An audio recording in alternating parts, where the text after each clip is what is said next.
Bonjour et bienvenue dans ce nouvel épisode de CryptoRobin.fr où on va parler des dernières actualités qui ont marqué le monde de la crypto-monnaie. C'est parti!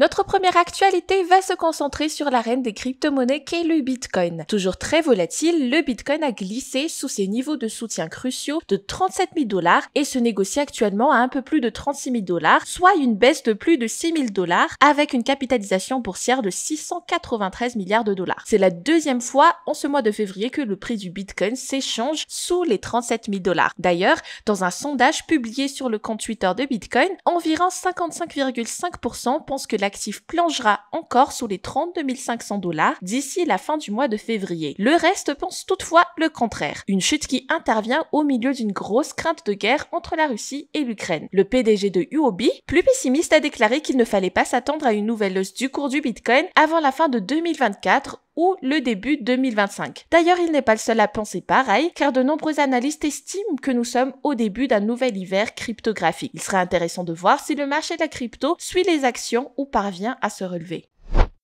Petit scandale people maintenant, Elon Musk, PDG de Tesla, a répondu aux commentaires controversés de Charlie Munger, vice-président de Berkshire Hathaway sur les crypto-monnaies, en rappelant un malheureux événement. Le centimillionnaire affirme que Monsieur Munger a dit une fois à toute la table que l'entreprise échouerait lors d'un déjeuner. Bien que Musk admette que ce commentaire mordant l'a attristé, il a dit à Munger que cela valait la peine d'essayer de faire de Tesla un succès malgré les faibles chances de réussite. Et il a réussi, puisque Musk est devenu plus riche que le PDG de Berkshire Hathaway, Warren Buffett, en juillet 2020. L'année dernière, sa valeur nette a dépassé les 300 milliards de dollars. Autre personnalité importante, l'auteur de Black Swan, Nassim Nicolas Taleb, qui s'en prend une fois de plus au Bitcoin sur son compte Twitter. Monsieur Taleb, qui avait autrefois admiré la crypto-monnaie originale, a fait volte-face en février dernier, déclarant que la principale crypto-monnaie était un échec. Il a révélé qu'il avait commencé à vendre ses bitcoins, critiquant la volatilité de la crypto-monnaie phare et affirmant qu'elle n'était pas capable de devenir un moyen de paiement viable. Bien sûr, c'est un commentaire qui n'a pas plu à tous. Heureusement, Vitalik Buterin,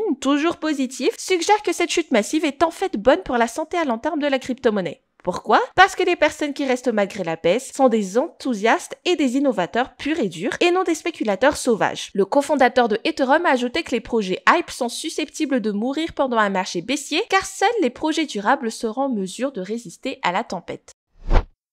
Direction le Canada. Le premier ministre canadien Justin Trudeau a invoqué une loi d'urgence à l'échelle du pays contre le convoi de camionneurs d'Ottawa. La loi d'urgence criminalise de nombreuses choses, dont le financement des manifestants. Pour faire appliquer cette loi, le gouvernement a toute autorité pour geler les comptes bancaires et les comptes de crypto-monnaies soupçonnés d'aider les camionneurs. Selon la ministre des Finances Chrystia Freeland, le pays envisage également de rendre permanentes certaines des règles actuelles. Elle ajoute que cette loi aide le gouvernement à prévenir le blanchiment d'argent et le terrorisme financier. Le pouvoir élargi exige que toutes les transactions numériques, y compris les crypto-monnaies, soient surveillées par FINTRAC. Pour rappel, Canada fait partie des rares pays à disposer d'une réglementation opérationnelle en matière de crypto-monnaies. Désormais, il souhaite conserver le pouvoir de surveiller toutes les transactions numériques par le biais de la législation. Si les règles deviennent permanentes, les investisseurs en crypto pourraient ressentir le poids d'une centralisation forcée d'actifs conçus pour être décentralisés.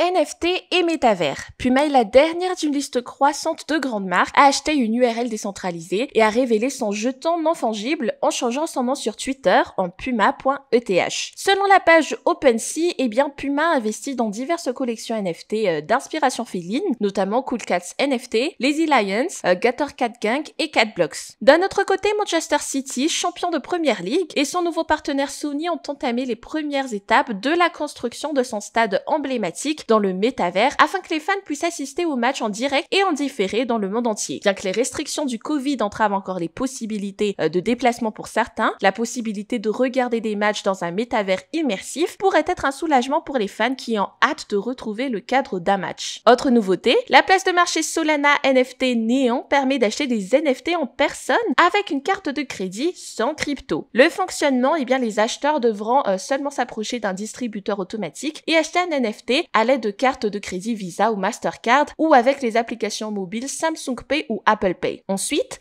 les acheteurs utilisent l'appareil photo d'un smartphone pour scanner le code QR à l'intérieur de l'article distribué et réclament le NFT en ligne.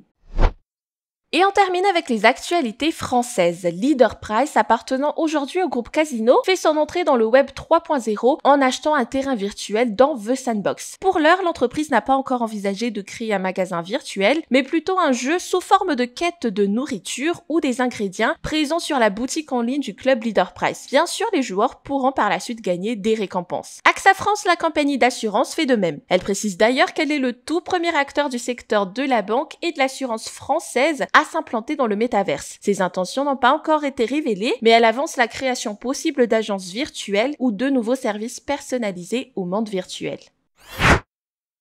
Voici ce qui termine la vidéo du jour. N'oubliez pas de vous abonner à la chaîne pour rester à l'affût des dernières nouvelles sur la crypto-monnaie. À très bientôt!